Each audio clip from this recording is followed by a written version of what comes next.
London সহ ব্রিটেনের বিভিন্ন স্থানে শহীদ বুদ্ধিজীবী দিবস পালন করা হয়েছে। এসব আয়োজনে বক্তারা বলেন, বাঙালি জাতির ইতিহাসে সবচেয়ে কলঙ্কময় দিন শহীদ বুদ্ধিজীবী দিবস।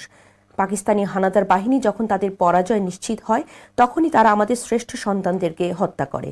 তাদের হারানোর ফলে বাঙালি জাতির অপরিণীয় ক্ষতি হয়েছে। এদিকে ম্যানচেস্টার থেকে সহকর্মী আমিনুল হক ওয়েস জানান, শহীদ বুদ্ধিজীবীদের স্মরণে ম্যানচেস্টারে জাতির শ্রেষ্ঠ সন্তানদের প্রতি বিনম্র শ্রদ্ধা প্রদর্শন করে আলোক প্রজ্বলন ও পুষ্পার্ঘ্য নিবেদন করা হয়েছে। চেতনা ইউকে ও এলসিবি আমরা কজনের যৌথ উদ্যোগে শহীদ বুদ্ধিজীবীদের স্মরণে এই কর্মসূচি পালন করা হয়। একসময় যারা আমাদেরকে মেধাশূন্য করতে চেয়েছিল, তারা আবারও যদি আসে, মেধাশূন্য বাংলাদেশ হবে না। কারণ বাংলাদেশ ঘুরে দাঁড়াতে জানে, আমরা ঘুরে দাঁড়াতে জানি। আমি শ্রদ্ধা জানাচ্ছি, রুহের মাগফিরাত কামনা করছি সেই সব শহীদ বুদ্ধিজীবীদের জন্য।